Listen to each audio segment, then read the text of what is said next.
un micro que hacemos semanalmente de contacto con un rufinense en algún lugar del país o del mundo. Y hoy lo tenemos en vivo. Ana María, buen día. Buen día, Juan Carlos. Bueno, ustedes están organizando un acontecimiento muy lindo y principalmente de acercar a alguien que ha nacido en Rufino para que pueda expresar un poco su trabajo y principalmente lo que ha escrito en este momento, ¿no? Sí, así es. La Biblioteca Popular Municipal José Ingenieros, en el año de su centenario, y Mujeres por el Cambio, organizamos la presentación del libro de un autor rufinense, Roberto Pesia. La presentación va a ser esta tarde en Luz y Fuerza, en el sindicato de Luz y Fuerza, Colón 271. Lo vamos a recalcar al estilo rufinense, frente a Matienzo. Frente a Matienzo, exactamente. Porque las invitaciones que enviamos y el aviso en el diario dice que se hace en la biblioteca, pero bueno, por problemas lo cambiamos de lugar, llegamos al sindicato de Luz y Fuerza, frente a Matienzo. Bueno, y acá estamos con a mí me gustaría, vamos a presentarlo, al arquitecto Roberto Pesia. Bienvenido, Rufino. Bueno, muchas gracias, muy generoso la... Pero me gustaría que me comentara, Ana, un poco de su trayectoria. ¿Cómo no? Bueno. De Roberto Pesia, y después empezamos a charlar con él. Bueno, Roberto Negro Pesia, como lo conocemos todos, claro, que tome café. Bueno, Roberto o Negro Pesia asistió a la escuela número 171 y cursó sus estudios secundarios en el Colegio Nacional, hoy Colegio Superior número 50. O sea, que ha pasado por el viejo colegio, por el viejo de colegio aquí nacional. Del Boulevard. Exactamente, sí. Así que debe tener unas cuantas anécdotas de ese tipo. Recuerdo, ¿no? Del colegio. Escobería incluida. La escobería y la cancha. Y la cancha de paleta. Que se iban a comprar los sándwiches ahí. Sí. Bueno, es arquitecto egresado de la Universidad Nacional de Rosario, fue presidente del Centro y del Colegio de Arquitectos de Rosario por 2 periodos consecutivos. Ex vicepresidente de la Federación de Cooperadoras Escolares del Departamento Rosario, miembro fundador de la Asamblea Provincial por el Derecho al Agua, organizador del plebiscito por la reincisión, salió mal. De rescisión. Sí. Del gravoso contrato con la multinacional francesa Suez en 13 localidades santafesinas. Que no es poco, ¿no? Incluyendo Rufino. Sí. Cofundador de la Casa de Estudios Sociales y Políticas. Participó en el Colegio Internacional 83 aniversario de Ernesto Che Guevara, realizado en Rosario. Integra el comité de redacción de la revista Cuadernos del Gran Rosario. Bueno, eso es parte del currículum, ¿no? Ahí cuando estaba mencionando lo de Che Guevara, ahí en Rosario ahí está el edificio, el departamento donde vivió. El Terrible Urquiza. Y también hay un monumento. Lo conozco el edificio porque mi hija trabaja en uno de los pisos, ahí del mismo edificio. Sí, que es de... Mi hija trabaja en el estudio de Revilio, que era... es abogada y trabaja en el mismo estudio que el hijo de Revilio y bueno, y su padre, que fue gobernador, tienen ahí en Rosario. Y siempre, cada vez que vamos, dice, acá arriba está claro. Digamos que es histórico. Sí, vienen visitas internacionales. Sí. Ahora el 23-24 viene el embajador de Cuba, seguramente va a ir. Creo que está con Víctor Hugo Morales, así que me parece. No, lo que quería resaltar, que en el 80 aniversario del nacimiento del Che, yo presenté una parte de este trabajo que estaba en elaboración. Que es lo que leyó recién Ana María, para que quede claro. ¿Lo puedo llamar Roberto? Sí, ¿cómo no va a llamar? Si no, Roberto? Arquitecto, como quiera, no tengo... pero ya cuando es rufinense uno tiene más acercamiento. toda su primaria y secundaria aquí en Rufino. Recién hablábamos de escuela 171, claro, frente a la plaza. Claro. La famosa escuela fiscal. Sí, y después el viejo Colegio Nacional. Por eso recordábamos algunas cosas de ese colegio, ¿no? Y para usted debe ser un recuerdo muy lindo, ¿no? Punto de referencia importante. Son etapas de la vida que quedan marcas, evidentemente, ¿no? Son parte de la historia de vida más revoltosa, digamos, ¿no? Sí. La infancia, la adolescencia, bueno, creo que nos marca de Yo alguna manera. le preguntaba si venía seguido a Rufino, un poco me decía que, bueno, fue quedando muy poca familia aquí, ¿no? Sí, no mucho, vengo bastante aisladamente. Pero siempre soy bien recibido, no sé. A lo mejor es culpa de mi hermano, no mérito mío. ¿Se extraña a Rufino en alguna forma? Alguien dice, el rufinense extraña a Rufino, pero un poco muchas veces cuando hace familia con una mujer que es de otro lugar, ya las cosas van cambiando, entonces le es difícil volver a lo mejor solo a Rufino. La señora dice, ¿qué voy a hacer yo a Rufino? No conozco a nadie. Nos pasa un poco con todos, ¿no? Es muy difícil tener una respuesta taxativa para eso. Uno puede cuando más puntualizar algunos datos concretos que conoce. De cualquier manera hay historias de vida importantes que quedan registradas, y otras no. Sí, pero es cierto, cuando uno se traslada, y por un largo tiempo, yo fui a los 18 años, va tejiendo lazos de afecto, de circunstancias. Yo recorrí las 13 localidades con el plebiscito al agua. Claro, pero cuando llegué acá hice una charla en el sindicato Luz y Fuerza, lo que son las casualidades que tuvieron que modificar a último momento. Bueno, ahora lo va a ver completamente renovado, porque son esas cosas.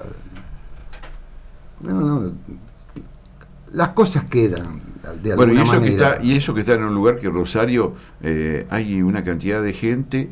Yo voy a Rosario y por ahí los chicos me dicen, pero ¿cómo te conocen todos de Rosario? Y hay gente de Rufino, chicos que están estudiando, gente mayor, que por alguna circunstancia ha ido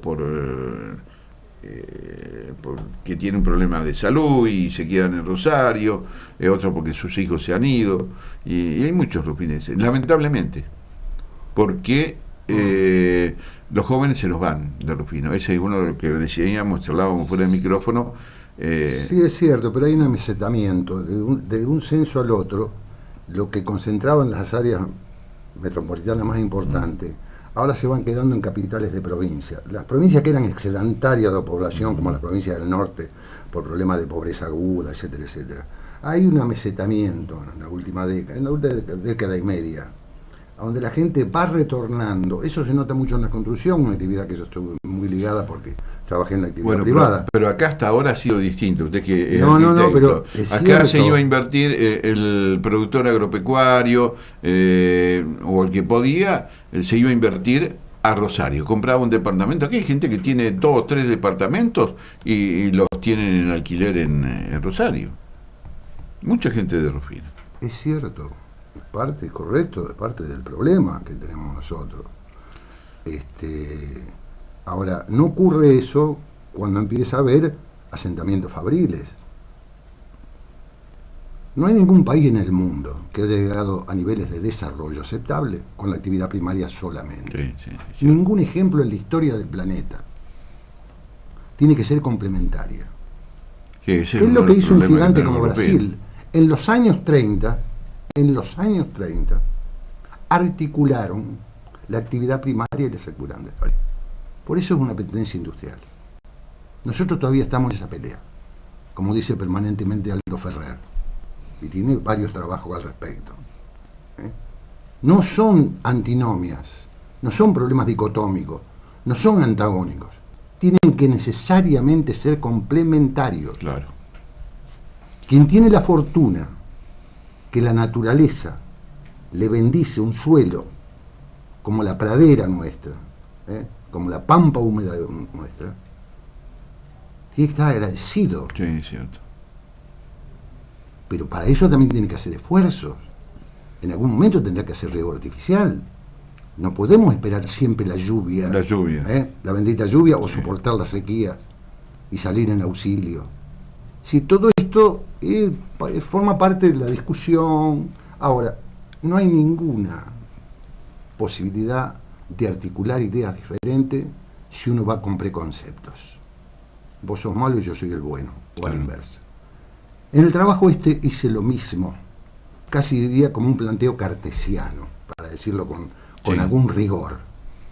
Yo lo embarqué a esto sin ningún preconcepto antinuclear o pronuclear. Si yo voy con un preconcepto, salgo con los tapones de punta, ¿qué puedo escribir? Descarto cosas porque no me conviene si yo soy pronuclear. Entonces, como arquitecto, yo no soy científico, no soy académico, no, como arquitecto preocupado por las cosas urbanas, en la Argentina el 89% de la población vive en ciudades, pequeñas, medianas o grandes. Entonces es un dato que tenemos que hay que tener en cuenta. El hábitat común, el territorio y la población que está dentro. Y esto lo tomé a partir de lo que pasó en Japón el 11 de marzo del 2011.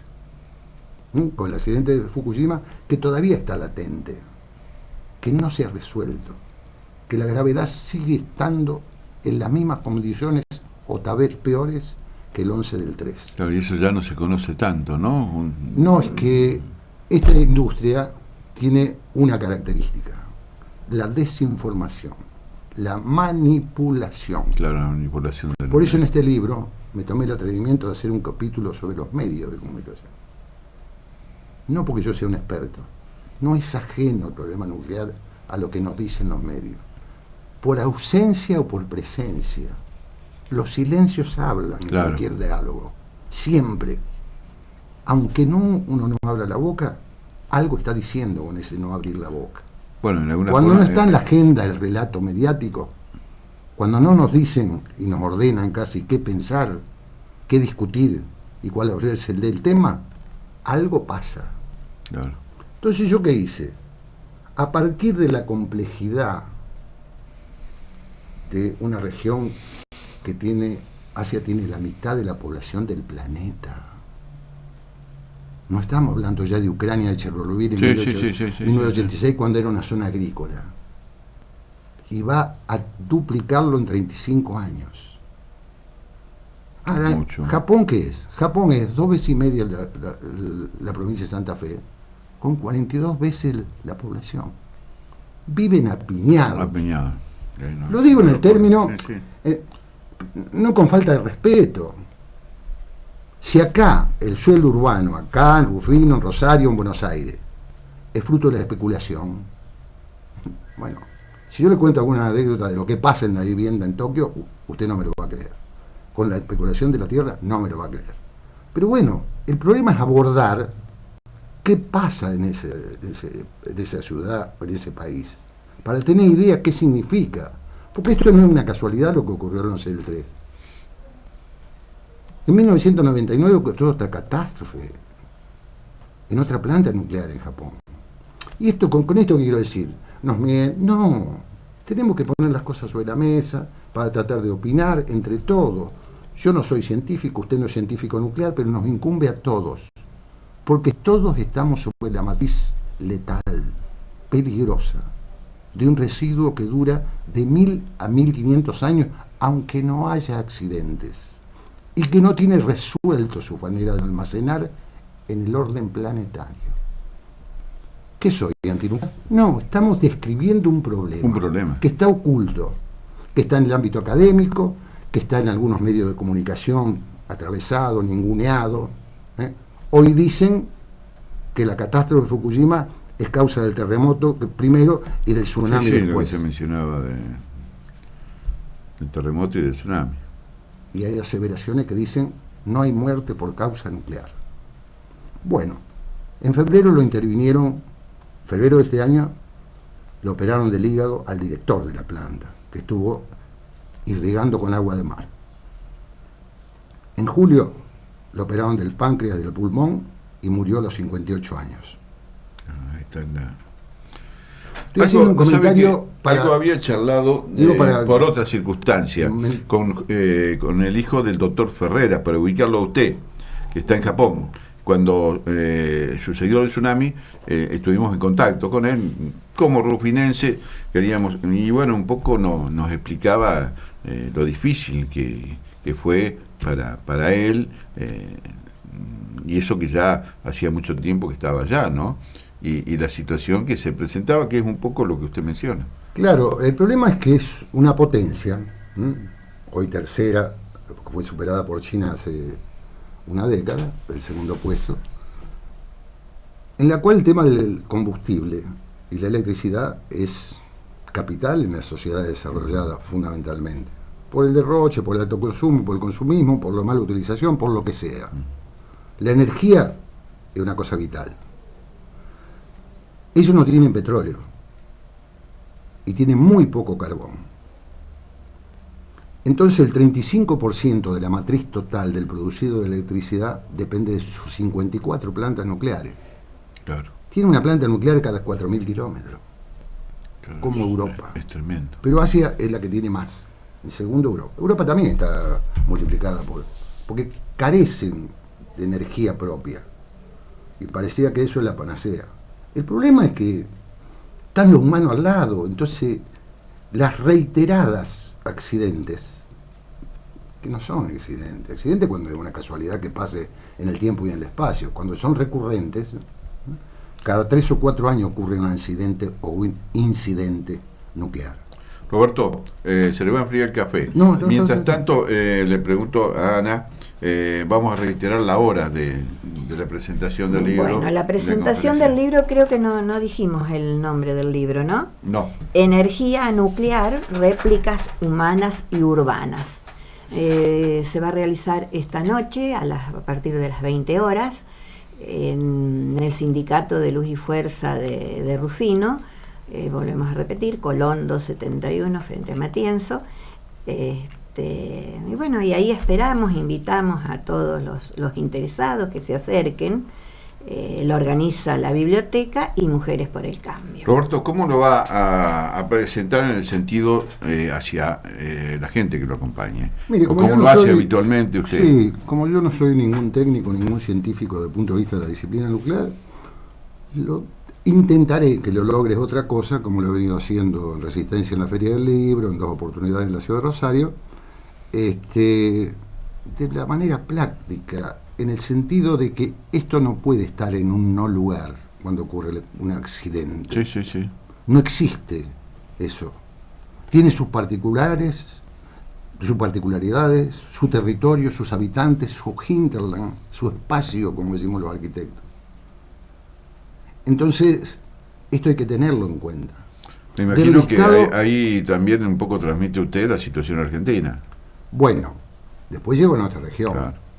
Los 3 gigantes, que son Brasil, el 5º país en extensión en el planeta, la Argentina, el 8º país en extensión en el planeta, y México, el 13º país en extensión territorial, cada uno con 2 plantas nucleares y con planes de expansión. Y Argentina y Brasil construyendo submarinos atómicos. Eso no lo conocíamos. Los diarios. Lo que sí se hablaba de que Argentina estaba exportando a Europa y estaba trabajando en ese tema en Europa como empresa. Bueno, hay una empresa que es pública, el INVAP en Río Negro, que ha ganado licitaciones internacionales a empresas de prestigio y de relevancia internacional, de primer orden. Es para sacarle sombrero. Pero hay que distinguir. Una cosa es las que producen energía, que se llaman plantas nucleoeléctricas o plantas de potencia. Y la otra, las plantas de baja potencia, que son para usos medicinales, para adiestramiento, para industria. En esa área está INVAP. Algunas tareas en la planta de alta potencia puede hacer INVAP, pero la llave del negocio científico y tecnológico lo tienen 10 empresas en el mundo, y no es precisamente la Argentina. Claro. Lo que sí es cierto, que los 3 países tienen los mismos problemas de proximidad preocupantes con las plantas. Porque si Japón está a 150 kilómetros de la primera área metropolitana del planeta, cruzando el charco está Seúl, de Corea del Sur, que es la segunda área metropolitana del planeta. Acá en nuestra región tenemos el caso, bueno, de Argentina, que está a 106 kilómetros de Cava, o sea, la ciudad autónoma de Buenos Aires, y a 120 kilómetros del embalse Río Tercero con respecto al área metropolitana de Córdoba. Sí. En Brasil, a 100 kilómetros de Río de Janeiro. Y en México, que es la tercera ciudad del mundo en población, está en Laguna Verde a 290 kilómetros. Mucho más. Mucho más, pero con un grado de obsolescencia mayor porque fue una de las primeras del viejo época de los 60. Y no tienen el desarrollo que tienen tecnológicamente Argentina y Brasil. Hay una diferencia sustancial. De cualquier manera, no la alerta, porque yo no vengo a alertar a nadie, ni acerca de catastrofismo, ni... Digo, hay situaciones que hay que valorarlas, no con miradas binarias, no con miradas descontextualizadas. Donde están estas plantas, hay una realidad. Hay ríos, porque necesitan refrigerarlo con agua, pero el 70% de las ciudades del planeta son costeras o están en un radio de 80 kilómetros. Sí. Entonces, hay que tener cuidado. La Argentina va a duplicar su población, América Latina y el Caribe va a duplicar su población en 35 años. Nosotros tenemos muy bajo crecimiento vegetativo, Argentina. Pero América Latina en su conjunto va a duplicar su población en 35 años. Y hay anunciado que se está haciendo los estudios de prefactibilidad para la tercera planta atómica en Atucha, porque la segunda está en vía de finalización. Entonces creo que es un tema que hay que charlarlo, hay que debatirlo, hay que pensarlo, sin prejuicio ni a favor ni en contra. Hay que poner los datos territoriales, los datos poblacionales. Fíjese una cosa, a pesar de ser un país tan extenso, la Argentina, el octavo país en extensión en el planeta, el 65% de la población vive solamente en el 2% del territorio. Y tiene un nivel de urbanización de los más altos de América Latina, junto con Chile, Uruguay y Venezuela. Son los 4 países más urbanizados. Quiere decir que nosotros vivimos más en ciudades.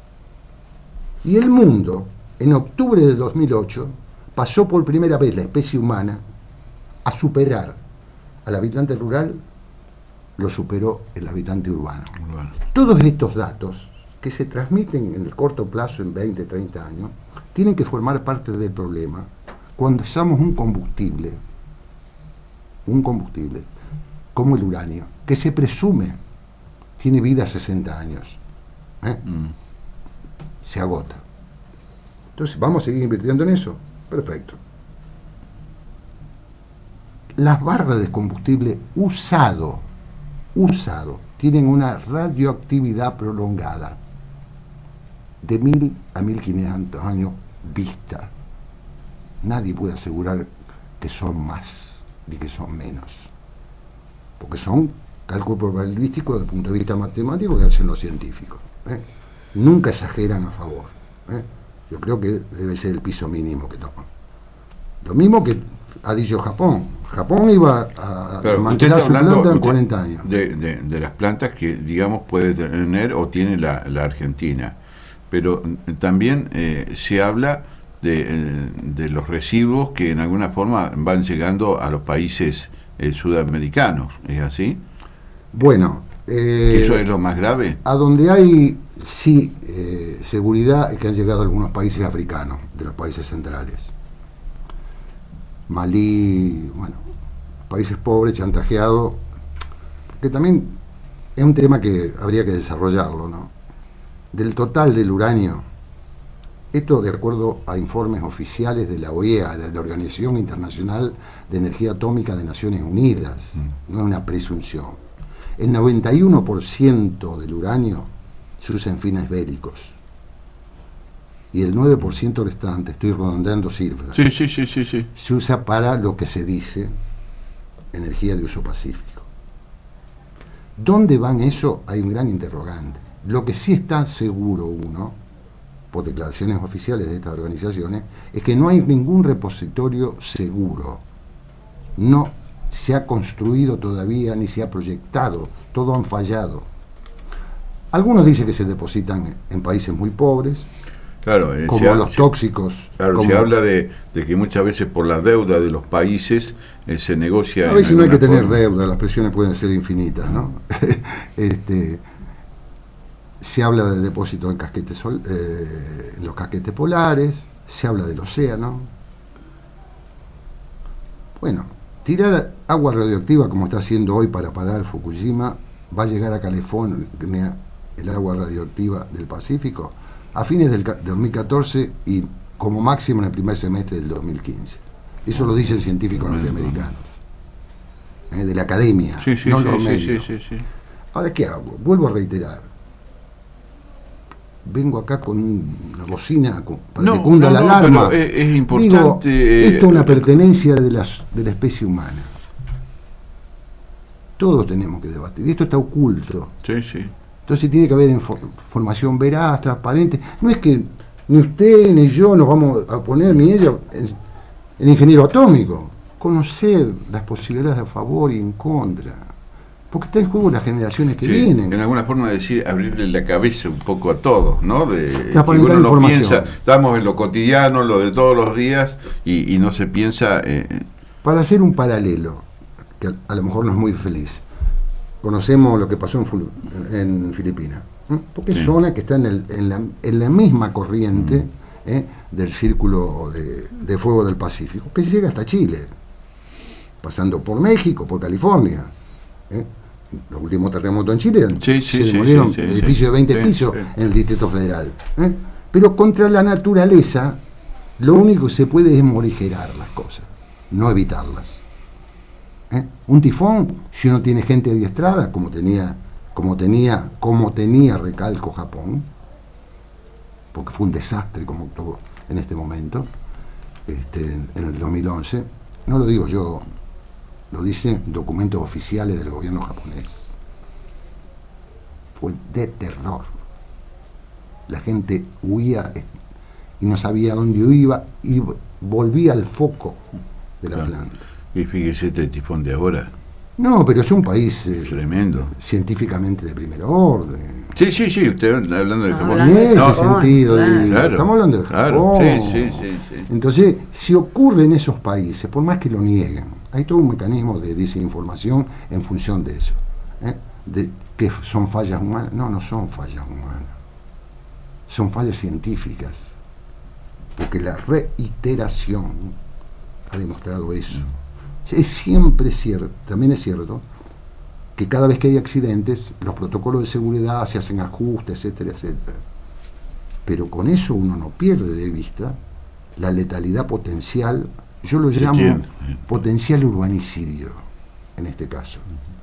Porque hay 50 millones de personas afectadas, dando vuelta con el interrogante de Fukushima.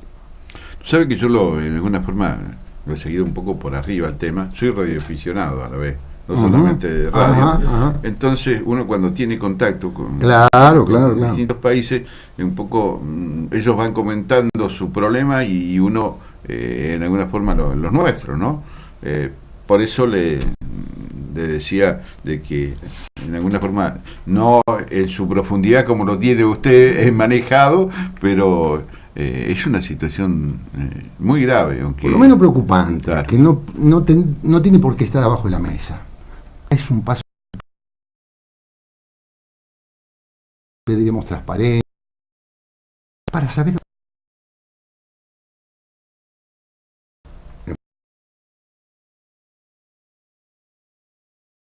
Fukushima. Volaron los dos pisos superiores. Tienen 1.500 barras de combustible usado a la intemperie.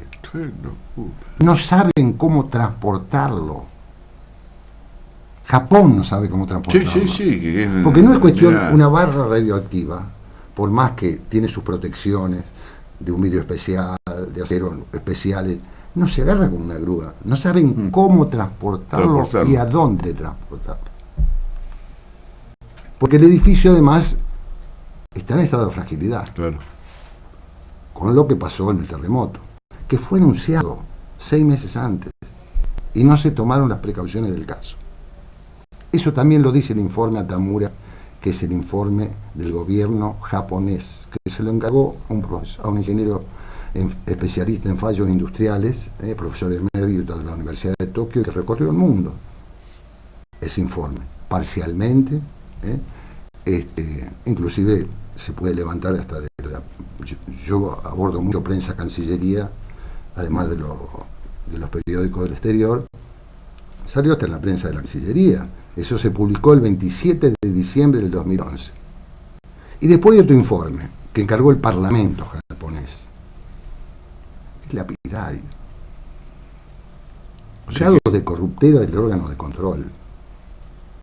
La fantasía que nosotros tenemos de los países del primer mundo. Bueno, y uno cree Europa que nos está dando todo. No. Los humanos existen en todos lados, no es ni en la Argentina ni en Rufino.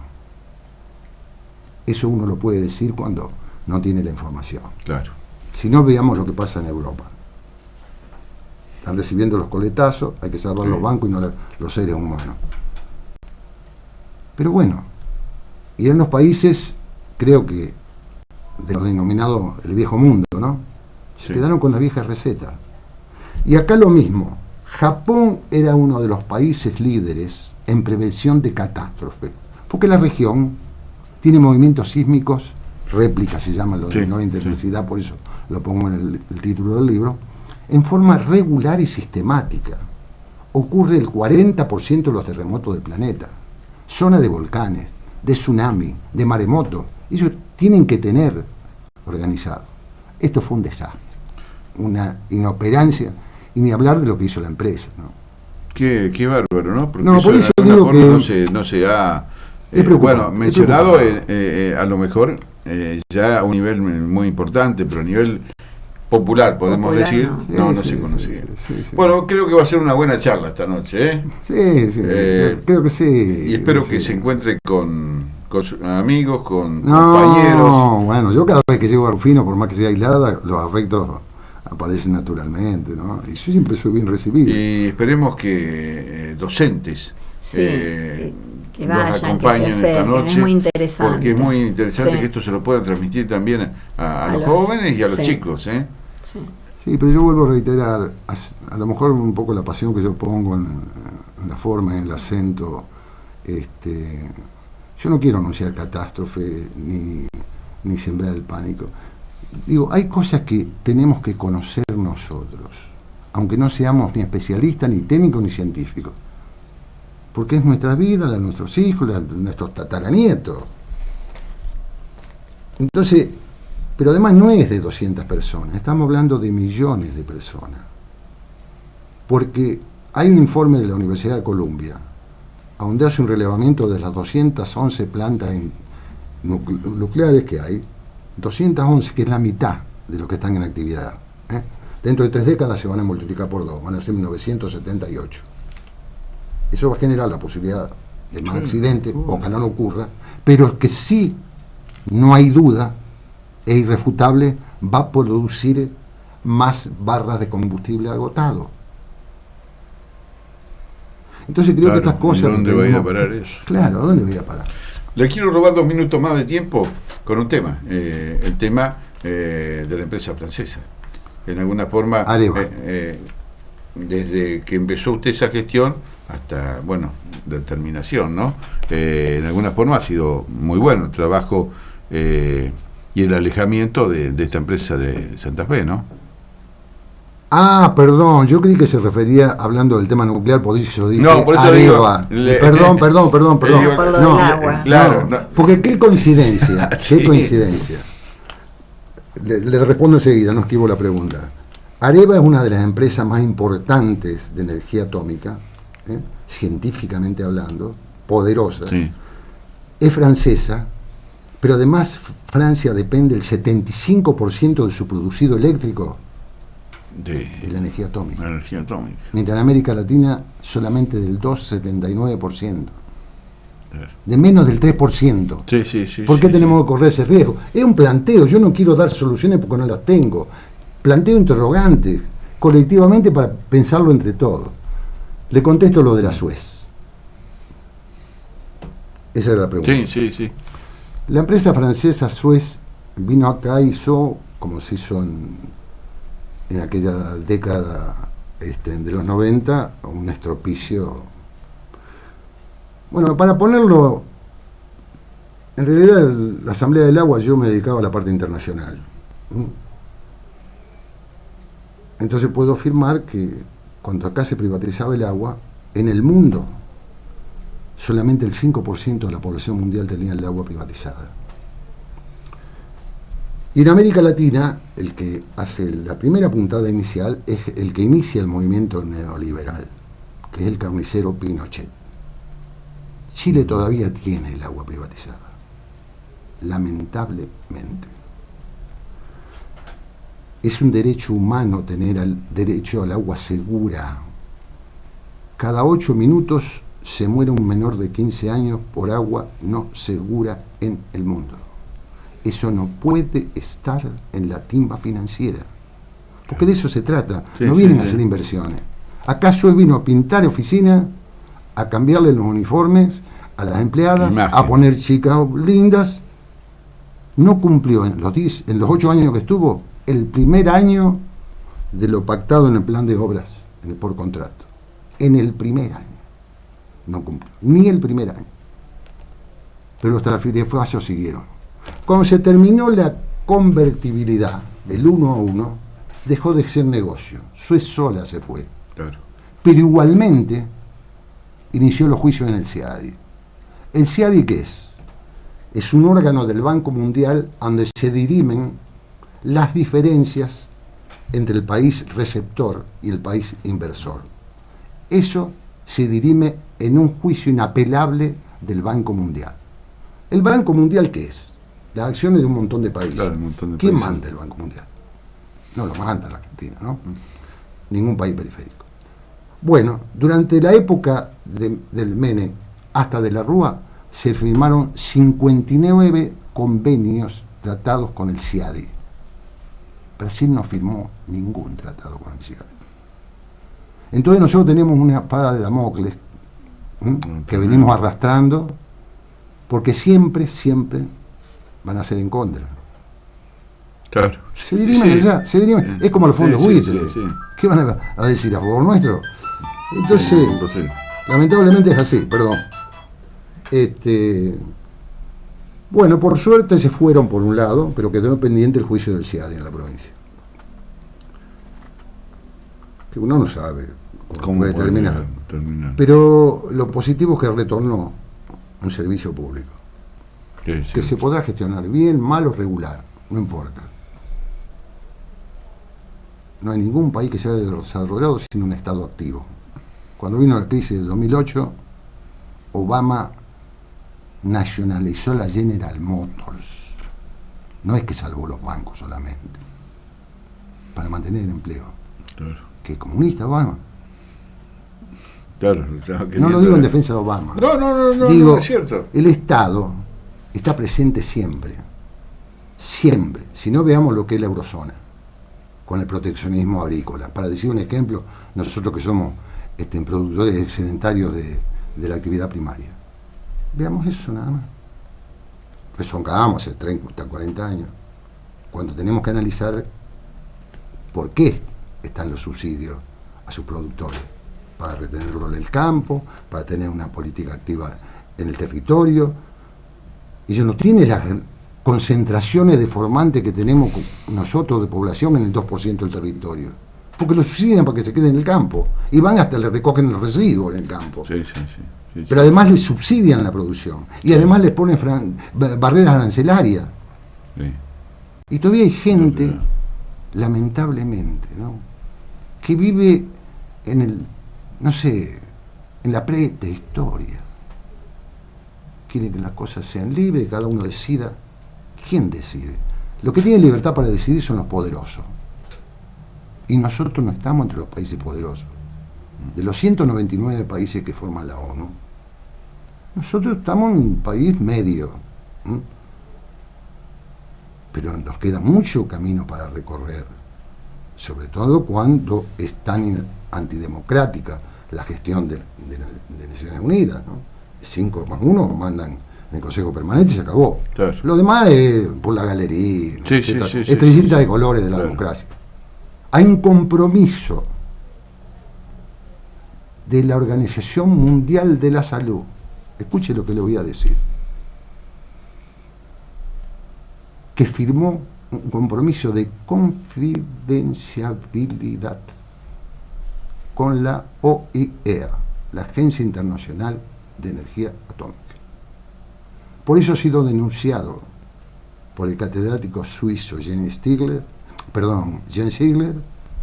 que es relator de derechos humanos de Naciones Unidas, porque la Organización Mundial de la Salud no defiende ni alerta sobre los casos de cáncer producido por la energía atómica. Denunciado hace 8 años. Esto es lo que tenemos, la verdad. Bueno, si están así las cosas, hay que poner sobre la mesa. Le estoy comentando a los oyentes que estoy dialogando con el arquitecto Roberto Pesia, porque después me critican, dicen, vos hablaste, entusiasmás, y no sabemos con quién estás hablando.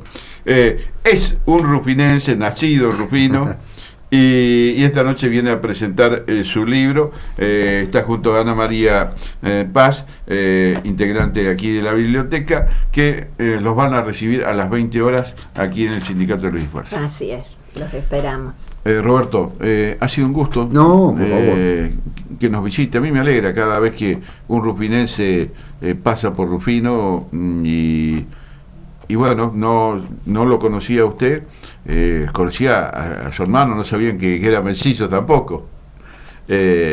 Bueno, de cualquier manera me recibió muy bien. A su hermano Jorge, vamos a decir, creo que no lo dijimos, le va a enojar. Sí, no lo hemos mencionado. Jorge Pesia, sí, el hermano. Tiene una gran trayectoria él en su vida profesional aquí en Rufino, ¿no? Sí, es cierto. Gracias por estar aquí y lo mejor para esta noche. No, al contrario, gracias.